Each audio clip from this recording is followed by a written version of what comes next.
All right. So this podcast is not going to get videos, but I still want to promote it because we out here promoting my own shit, right?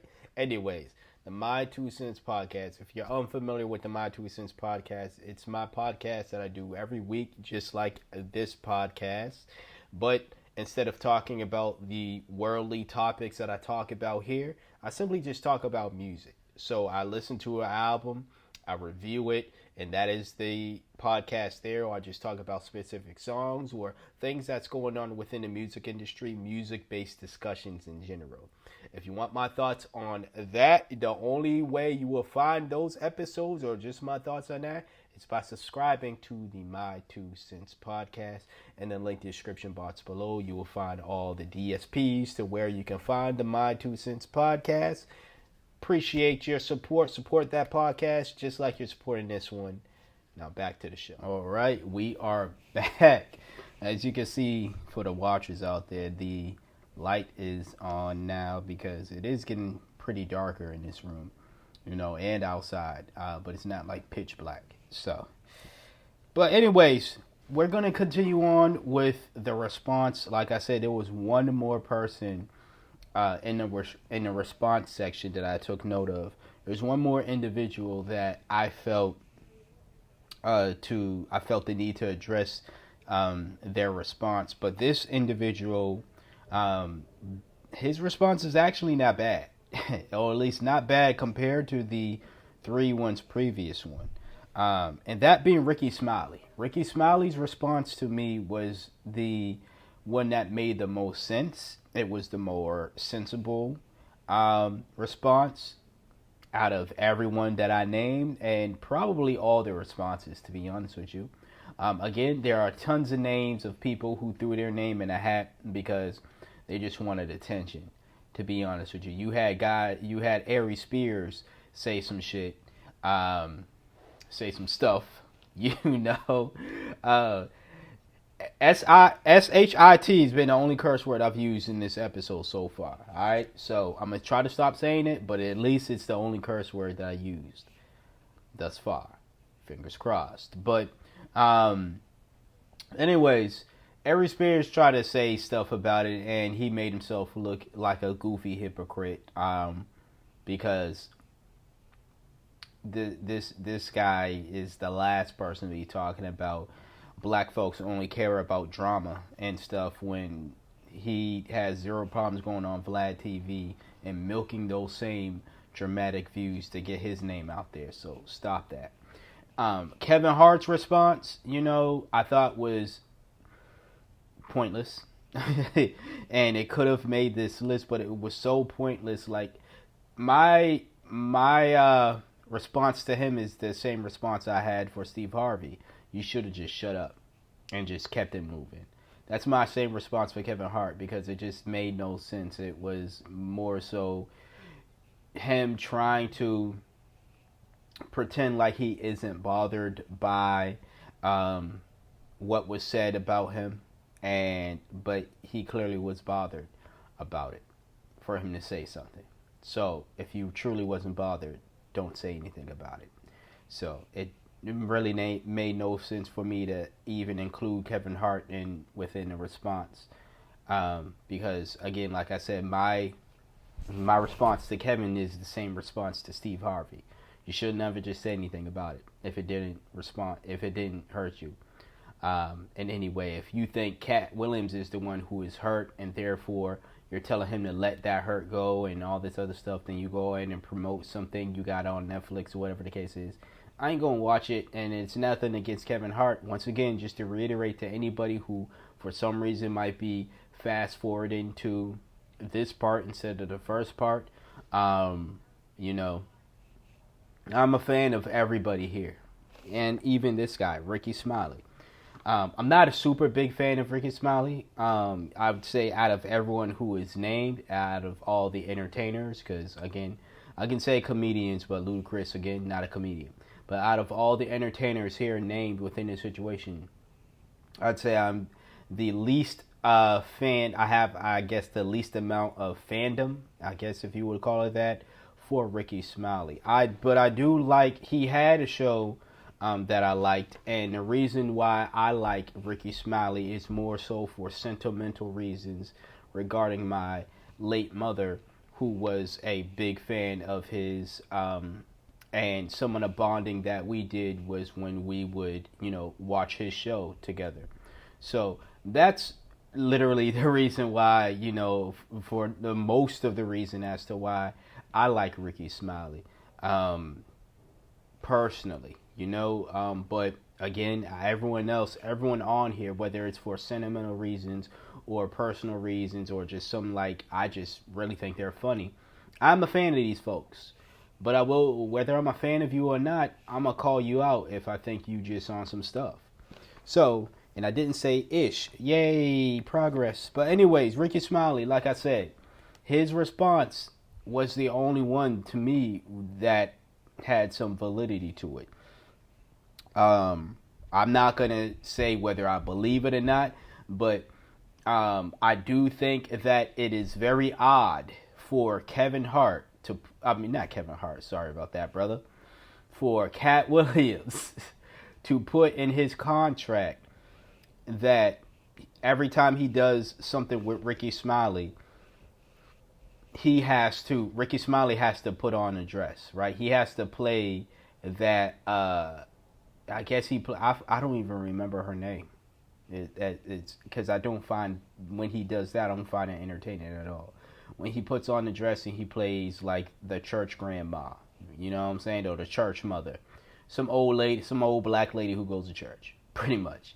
He does that. That's part of his act. Again, my mom was into that. My mom found it funny. My mom found that other stuff funny.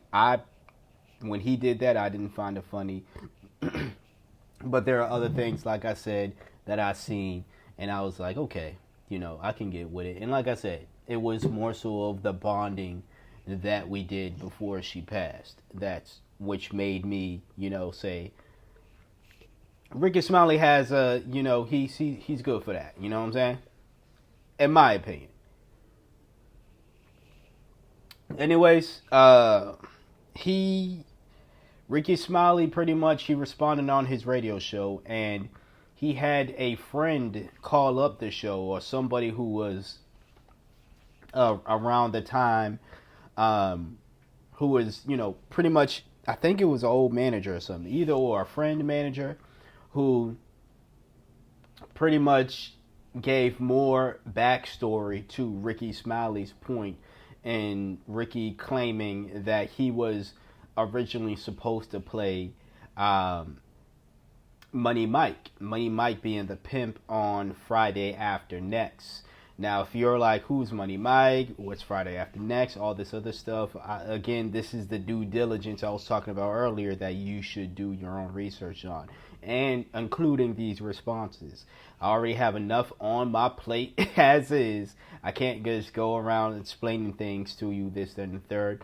But if you want to DM me and, get information on these folks or whatever the case is, and I got the time to respond, then I got you. But, do your due diligence. Anyways, for those who do know, I'm speaking to you, so I don't need to explain who Money Mike is. So Money Mike, Ricky Smiley claims that he was originally supposed to play Money Mike, right? Now Ice Cube responded, and I didn't have Ice Cube on this list, but I will actually put him on the list as the actual number one response. I did note down some things about what Ice Cube said, so I am kind of skipping past some of the notes that I took, but nonetheless, I'm gonna say it anyway. So I might as well get it off my chest now. So Ice Cube did respond and pretty much confirmed there was an audition for Money Mike. As Katt Williams noted as well, he said that there were 200 other comedians before him auditioning for the role of Money Mike. Katt Williams was audition number 201. He was the 201st individual who went in to audition for Money Mike, right? So if Ricky Smiley was, if Ricky Smiley was one of the individuals who auditioned, He clearly was one of the 200 individuals. I don't know what number it was, but he was one of the 200 individuals who auditioned for Money Mike. Auditioning for a role is not the same as actually getting a role. Now, you ain't got to be a writer to know that. You ain't even got to be a casting director or, you should know that auditioning for a role is not the same as getting a role. Getting the role is actually getting a role. I can audition for, let's just say, Ludacris is having a biopic, right? I can audition for it, but if I don't get the role, I don't get the role, I can't go around screaming, I was supposed to play Ludacris in his biopic. I can't do that, no.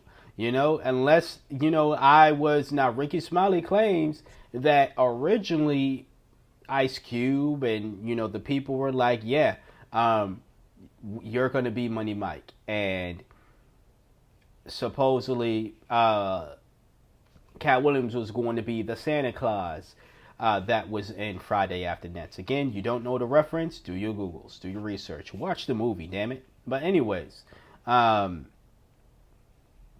yeah, so, but anyone who saw the movie, the roles were reversed. Katt Williams ended up being Money Mike, and Ricky Smiley was the Santa Claus, which I can tell you right now, I've watched Friday After Next 100 billion times.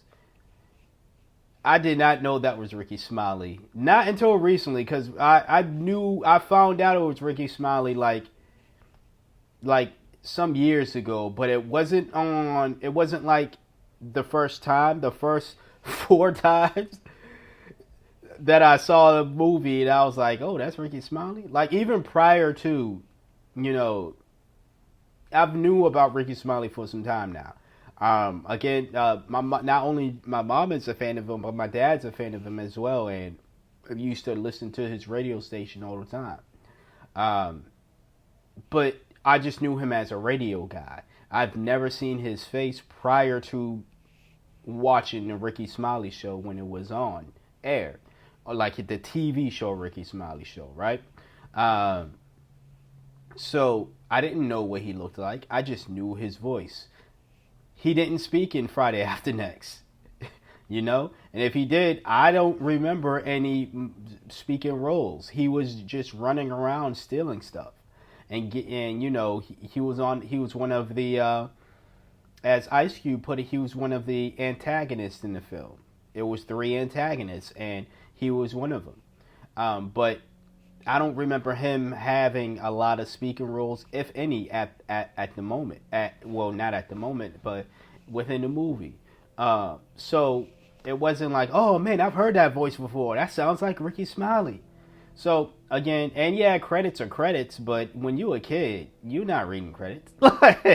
You're not reading the credits. It wasn't until I was like old enough to actually care about credits within movies.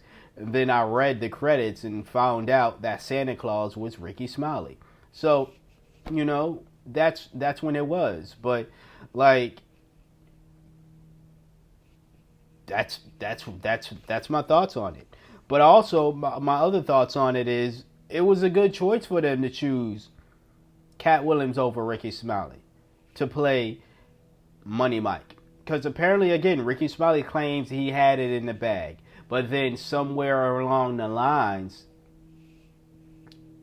oh, another thumbs up. Oh, man, I just love Apple. But somewhere along the lines, right? Every time I do this, they're thumbing me up. So I don't know. And for the audio listeners, again, there's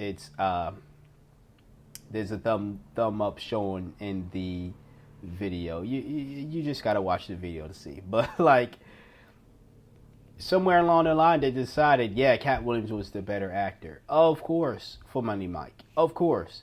Great choice. That was Katt Williams' first movie, and it's literally an iconic character. Ricky Smiley wouldn't have been able to do that. I'm going to tell you that right now.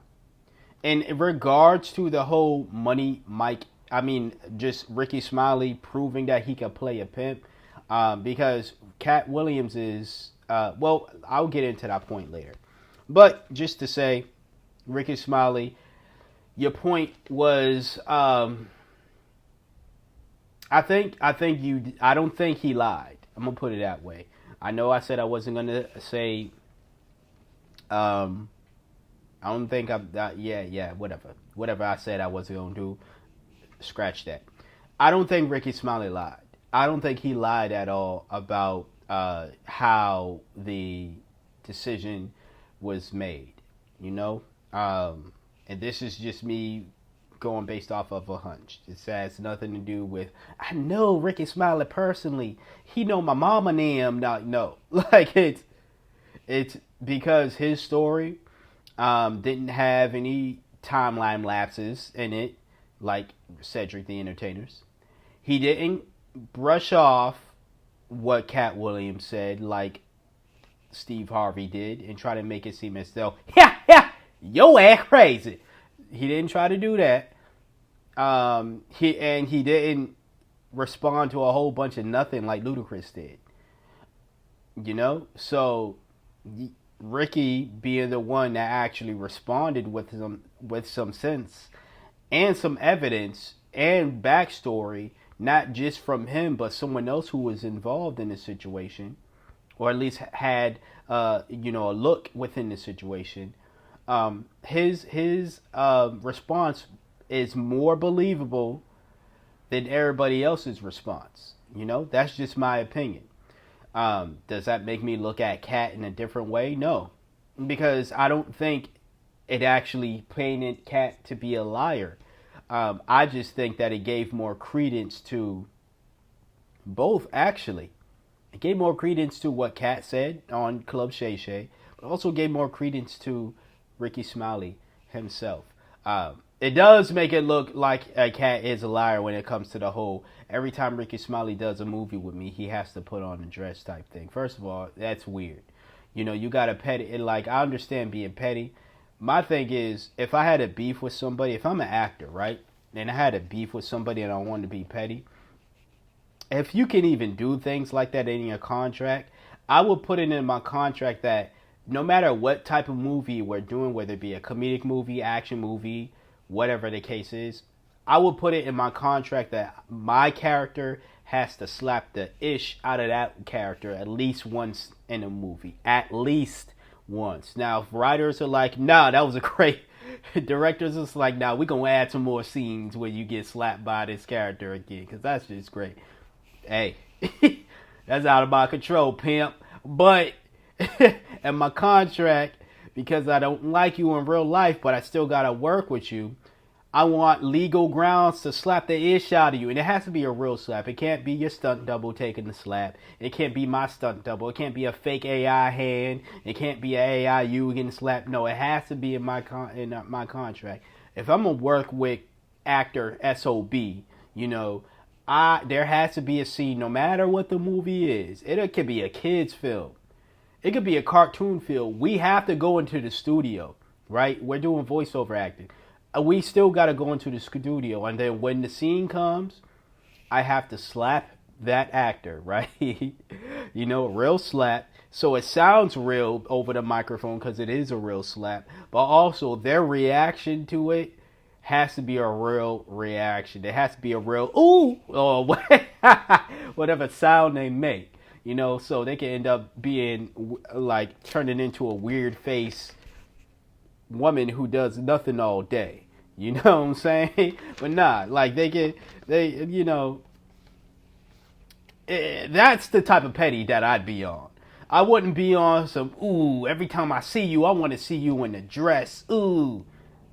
That sounds kind of sus, and it sounds like you like seeing him in a dress. For someone who, you know, is a heterosexual man, I don't see how that would be, unless you've been hanging around white comics too long, because that's some white people humor type stuff. You know, homoerotic stuff is funny to them. But I digress. Anyways, we should get to the points, shall we? 18 minutes in, and this section is supposed to be about the points being made. Let's first point. I'm gonna try to follow my notes, like for real this time. The truth doesn't need motivation. That's a quote from Katt Williams, one of the first, I guess, attention grabbing and notable quotables from that sit down with Shannon Sharpe. I agree with Katt Williams 100%, 1000% with that statement. But you had a big courage. He had some sips of courage juice prior to um, prior to making that statement. Shannon Sharpe pointed it out, and Katt's response was, "No, I just had a few sips. That's you've had more sips than I did." But I think he forgot, because this is what courage juice makes people do. They tend to forget things that they said, even if it was 5-10 minutes ago. He forgot that prior to even getting into that quote and getting into what he said after that, they were talking about the alcoholic drink that they were both drinking throughout the episode, and how Katt Williams thought the cameras were rolling. He didn't know the cameras weren't rolling when he was taking his shots before the cameras actually rolled. And then him describing the taste of said drink was proof enough that, oh, you've had this drink before. Not before as in 2 weeks ago, prior to that sitting down with Shannon. But you've had this drink literally like moments before the camera started rolling. Because even you said, yeah, I got a bit carried away. I thought the camera was rolling. I got tricked or something like that. He said something like that, right? You know, and if that's what y'all do, that's what y'all do. I've already made my opinion clear about, the let's drink and talk type podcast. So I'm not going to beat a dead horse, and there's a lot more stuff that I have to say. But nonetheless, you had some courage juice, and you still told the truth. I'm not saying Katt was drunk out of his mind and he was just talking mess. No, but you did have a bit of motivation. Just like this water is my motivation to keep going. Next point. We talked about that. Money Mike. Ice Cube said that Money Mike, what he said about Money Mike was about Money Mike. But there is another thing I wanted to address, right? Katt Williams in his interview, both sit downs, when he talked to Shannon Sharpe and when he talked to Willie D, he doubled down on what he said in the Shannon Sharpe episode about there being a rape scene within the script, and him pretty much pleading to Ice Cube and everybody else that we need to take this rape scene out of the movie, right? Ice Cube says there was never a rape scene. Like how we saw that interaction between Money Mike and OG, Triple OG, played by Terry Crews. That interaction that we saw, which even was still uncomfortable to me, even as a kid. Yeah, thumbs up, because I'm getting another thumbs up by Apple or whatever. But yeah, thumbs up this video if you haven't already.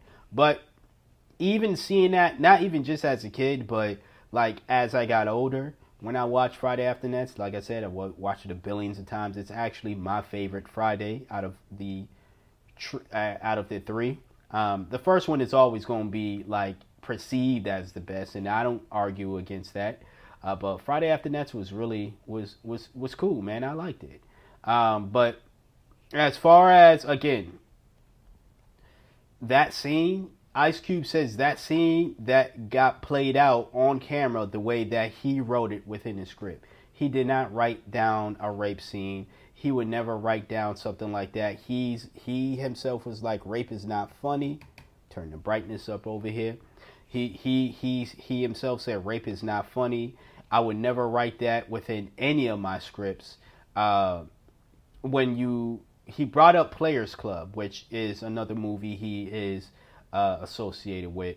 Um, I'm gonna say, but he said that was a scene that you can interpret what happened. She got raped. She got raped. Players Club is another movie that I saw plenty of times. Uh, the actress or the individual, I'm forgetting her name. It's been a while since I've seen it. But that she got raped. There's no ifs, ands, or buts about it. She was assaulted and she got raped. But it makes sense. And I'm not saying it was a great scene. No. It makes sense for her, and the term sex worker wasn't even a term back then, but using today's terms, she was a sex worker who got in a situation where with an abusive client, let me just put it that way. He raped her. That movie was about the horrors of sex work. So to have a rape scene in a movie like that, it sounds bad, but it totally makes sense. You know, he said it's up for your interpretation what happened with her. You can say that because they didn't necessarily show what happened on camera. I think the screen went black and you could like hear the rumblings and all this other stuff, or the door closed. And from what I remember, and then you can hear rumblings within the room, right? She was assaulted, like physically beat, and then she was raped. But again, that is definitely horror stories that you hear that happen within the world of sex work. So I would not say that, well, I would never write about rape. If it's in a movie like Players Club, it's true to life. You know what I'm saying? It's art imitating life. And unfortunately, that's what happens in the world of sex workers and non-sex workers, of course, but definitely in the world of sex work, that stuff happens. But a movie about, Christmas time in the hood and people throwing parties to throwing a party in their apartment so they can afford to pay their rent, it wouldn't make sense to have a rape scene in that. Unless you are a sicko who believes rape is funny to have in a movie like that. And it's not. I'm inclined in that situation to say that I believe Ice Cube because as a writer myself, I'm not going to lie about what is or isn't in my scripts. If I wrote a rape scene for something, I'm going to say, hey, I wrote it because it made sense. Every scene that I write within all the scripts that I have, every scene, whether it's a book, a screenplay, and anything that I write within the stories that I have, whether it's a story that you read or a story that you are able to see on screen, it was very intentional. So I'm not going to, even if I get flack for it, I'm not going to take it back. It was intentional for it. I have zero problems defending my reasoning for including said scene within whatever avenue it's in. But I'm not going to lie and say that something wasn't in the script that was in the script. You know what I'm saying? So I'm inclined to say that I believe Ice Cube when it comes to that, So that's my thoughts on that. I'm looking at my notes again. I talk about how I believe Cedric the Entertainer is. I still believe he's an entertainer, although he might not be able to sing and dance and all that other stuff, and he doesn't write allegedly. I don't know if this show is still a thing, but The Last OG, it was a show starring Tracy Morgan, and Tiffany Haddish used to be one of the, I think she was one of like the supporting characters on there from time to time. But the star of the show was Tracy Morgan, another comedian, another actor. But Cedric the Entertainer had a huge role in that that show as well. I enjoyed his character in The Last OG, just like how I enjoyed his character on Steve Harvey's show. And I enjoyed Cedric the Entertainer in almost everything that I've seen him in. He's just that good to me. But yeah, like I said, isn't everything I said about said it was already said. But Earthquake, I'm gonna talk about Earthquake, another comedian that was mentioned by Katt Williams. Katt Williams said that the reason why Earthquake can't get into movies or TV shows is because he can't read scripts. He doesn't know how to read, period. All right. I don't think Earthquake is illiterate because I think in Ricky Smiley's response, in somebody's response, they mentioned that Earthquake and them texted back and forth. How does someone who can't read know how to text? Think about it. Now, I could be missing something here. But if it's my phone, right? If I text right now, if I can't read, I don't think I would be able to go to a random contact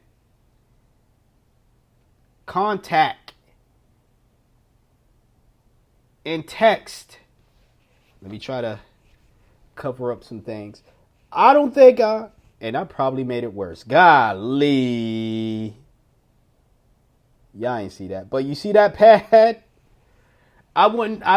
If I can't read, or anyone who can't read, they wouldn't know how to spell, right? They wouldn't know how to use the words, right? If they're going to text somebody, what are you doing, right? They're not going to, and then they don't know to put WYD. They're actually going to spell out WHAT, like spell out what, and then R, and then U, and then doing, and then put a question mark at the end. If you can do that, you have to know how to text, because half of texting is reading. So if you text somebody and you get a response back, you have to know how to read that response. You have to know what that person is saying in order for you to respond back accordingly. I don't think Earthquake is illiterate. I think he just has performance anxiety. Now, I'm no psychologist. I didn't know this about Earthquake, or Earthquake. That's the reason why Earthquake doesn't have a TV show or never been in the movies. I just figured some comedians were made for just stand-up, right? And I want to say I've probably seen Earthquake on TV before. Like, outside of, stand-up, of course. A televised stand-up thing, but like on the show or whatever. I might be mistaken. But I'm not saying Katt Williams lied when it comes to that, but that was supposed to be an insult that didn't make sense. Because, again, if people are texting this man, he can read. Like I said, half of texting is reading. You can't text back if you don't know what is being said. If you're like, oh man, I don't know what, I asked them what are they doing and I can't, and they respond with, I'm eating dinner right now. And you don't know how to read. You wouldn't even know how to spell I am eating dinner right now. You wouldn't know how to spell that. Therefore, you wouldn't even know how to read that. And therefore, how are you able to even respond back via text? Now I know there's the whole speech to text thing, but again, Katt Williams' theory still is debunked because if you speak to text and somebody responds back with a text message, not an audio clip, but a text message, you have to read the text message and then respond back with your whole speech to text thing if that's how you send text messages instead of just texting it out yourself. You know? The theory doesn't make sense. Just like Cedric's theory about the times not, the math ain't mathing on Cedric's and the English ain't Englishing on Katt's end when it comes to this theory of earthquake not being able to read as to why he can't get roles. I think he might have performance anxiety though.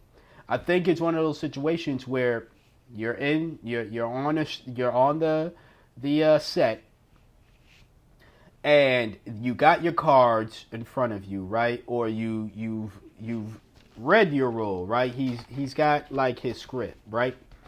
He's read it over and over and over again prior to getting on the set. You get on the set, he gets nervous. He starts bugging out. He starts stuttering. He's supposed to come into a room and say, what's up, doc? I don't know. Like, what's happening, man? Like, let's just say that. He's supposed to come into a room and say, what's happening, man? But he goes, what? And then the director's like, cut. And then it got to a point where the director was probably so ticked off and was like, get him off my set. I don't ever want to work with him ever again. How come no one told me you can't read like this? Who casted somebody who can't read? And another thing is, if you're casting people, there's likely an audition. Katt, you know this. There's likely an audition. During an audition, you have to know how to do what? Read. You have to read the script and act out the script.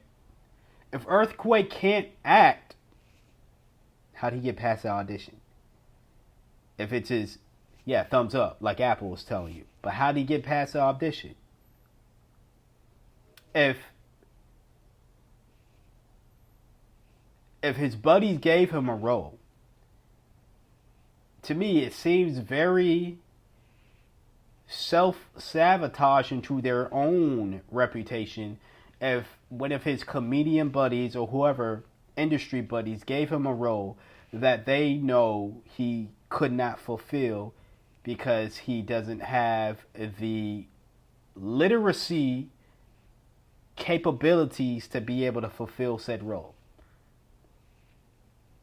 You would think that if they are his friend and they knew he couldn't read, if he really couldn't read, they'd say, hey man, I want to put you in this show, but you're going to have to know how to read. So this is what we're going to do, man. We're going to sign you up for classes. We're going to get you right. We're going to teach you how to read. Simple as that. And that's why I believe it's more so if there's anything that's, wrong with, I don't want to say wrong. That's the wrong word. If there's anything that might be an issue in regard to Earthquake's performance and as to why he hasn't been on, I guess, the big screen, again, I tie it back to maybe performance anxiety. Not every comedian can be an actor. Not everybody can get in front of a camera. Yeah, sure, you can get on stage and tell jokes, but it's totally different when, number one, the things that you're getting on camera are saying when there's no audience in the back to give you a response. That's number one. Number two, when it's not something you wrote yourself. We're going, again, based off the assumption that Earthquake does write his jokes, or, most comedians do. I don't know, but, let's just go based off of that assumption. The thing is, not everyone is made to be multi-talented. Some people, and I hate to put it in these terms, but that's the only term I can think of for right now. Some people are just one-trick ponies. Earthquake just might be a one-trick pony. Heck of a comedian, but a heck of a stand-up comedian. Not a heck of a comedian who could do acting, just a heck of a stand-up comedian. And that's okay. I believe that's very much okay. But to say the man can't read when you got friends of his saying I texted him back and forth, it seemed like you were more so trying to insult the dude for possibly having performance anxiety. And that's not cool. I fuck with Katt. I'm sorry, I mess with Katt, but that's not cool, if that is the case. But the next point that I thought was, noteworthy was winners are not allowed to allow losers to rewrite history. Again, another a great quotable from Sir Katt Williams.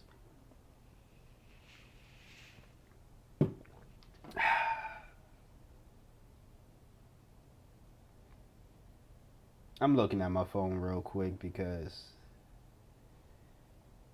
I hope I did not. Oh man. Anyways, I'm sorry. When I heard that reminded me of like a quote that I actually have myself, and I will detail the quote to you. Truth tellers should not allow liars to deter them from telling the truth, or just scare people from telling the truth in general, is what I'm saying. Pretty much what both quotes are saying is, if you are someone who is a winner in life, and to me, truth tellers are winners. If you're someone who's a winner in life, you should not allow losers to, rewrite history or, try to get you off your square. And when I talk about truth tellers and liars, don't let people who either make a living lying or they have, their whole persona, their entire existence is based off a lie, or they just simply lie to protect something, right? Because they're afraid of the truth. Don't allow them to put fear in you. Don't allow them to pretty much stop you from being a truth teller, from living in your truth and telling your truth. That's my whole thing. And he's absolutely right.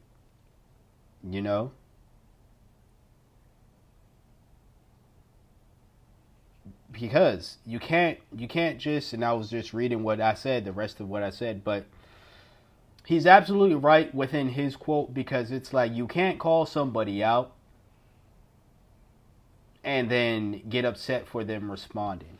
All of this, what we're talking about here, stems from people going on Club Shay. It stems from a lot, but ultimately it's a lot of people going on who went on Club Shay and talked about things, and Katt Williams felt that they lied, and therefore I have to come out and tell the truth about it.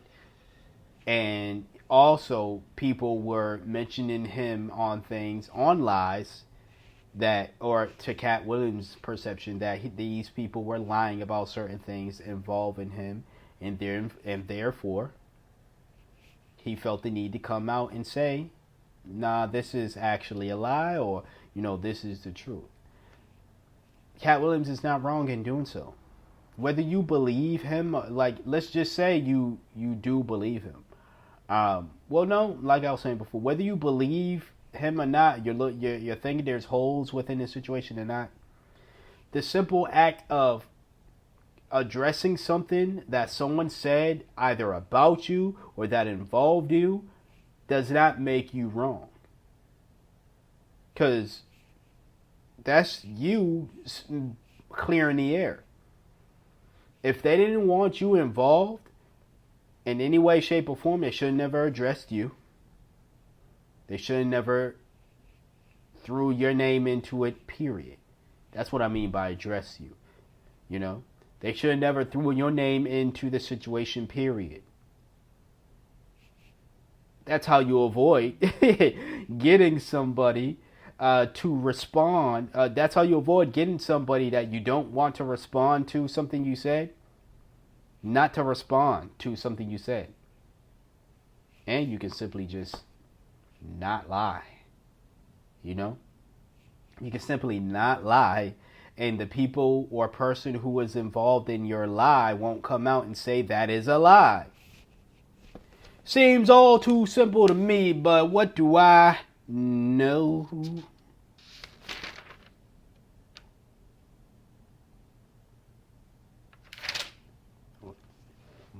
Golly gee, guys, I think that this is about to get wrapped up as far as my notes. I still got some things to say.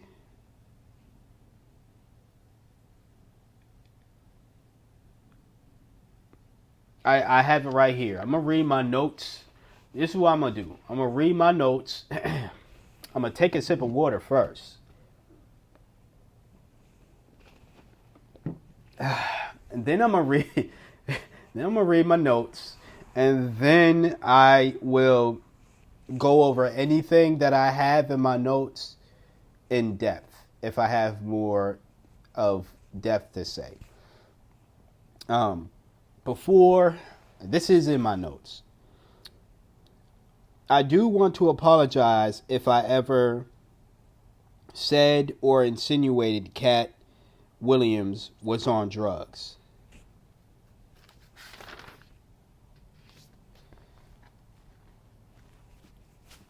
I don't think I should have to explain that, but I do. That's a sincere note, and it's an actual sincere apology. If I do remember talking about Katt Williams in the past on here.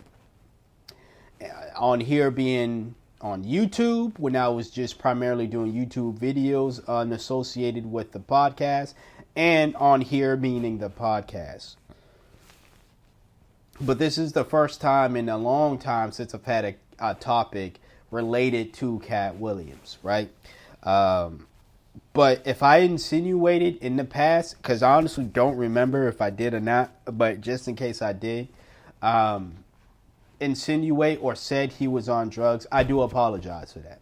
Because unlike these other MFers out there that will put out news and not apologize for being wrong, Stephen A., I will apologize if I am wrong. Katt Williams said numerous times within his discussions with Shay. I'm not calling him grown man Shay, but Shannon Sharp, that he doesn't do drugs. He never done drugs. That's not his thing.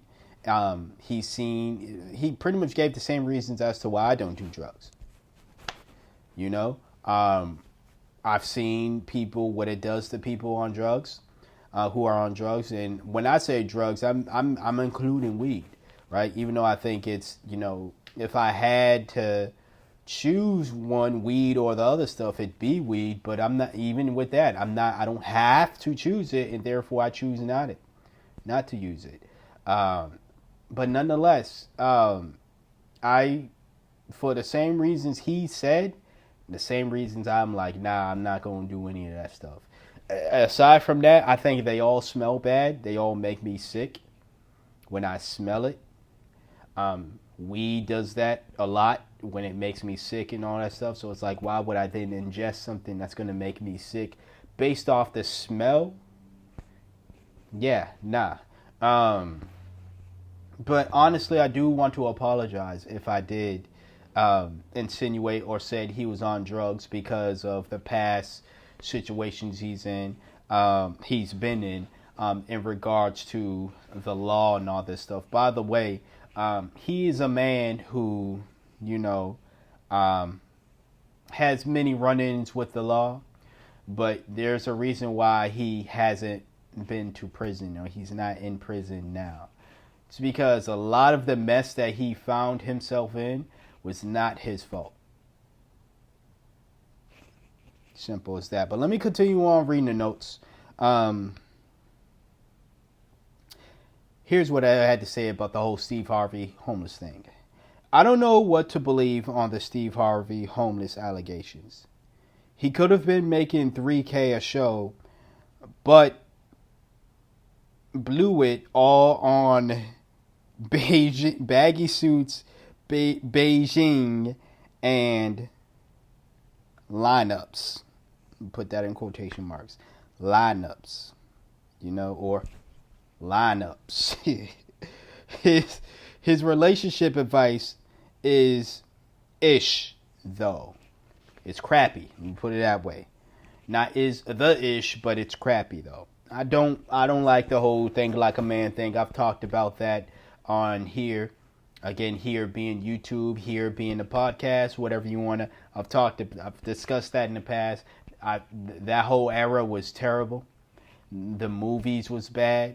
I watched them still, but like just the ish on them, and just the ish on the book, and just the ish on that whole thing. It was terrible, and I still stand by that, just god awful. But this is me responding to Katt Williams insinuating that Steve Harvey lied about being homeless, or is lying about being homeless once in his life. Now, for folks who are going to be like, who would lie about being homeless? People who want to lie about being motivational speakers will lie about being homeless. I'm going to let y'all in on a little secret right here that I don't understand why you don't know, but you should know this. A lot of your favorite celebrities or influencers lie about struggles, living a struggle life. Because living the struggle life makes people look relatable or seem relatable. Or if somebody, let's just say again, was homeless at one point, but they're no longer homeless, that's a great story to tell. It's a great story to tell for someone who actually lived that. It's not a great story to tell if you are exploiting that lifestyle. If you were never homeless, as someone who's been homeless before, granted, it was only for a month. But still, if you were never homeless, even for those 30 days, 31 days actually, it was the worst experience one of the worst experiences I've ever had in my 32 years of living. Like, it's not something that, I would say, yeah, lie about it. It's not something that I would glamorize. It's a blessing that I'm here.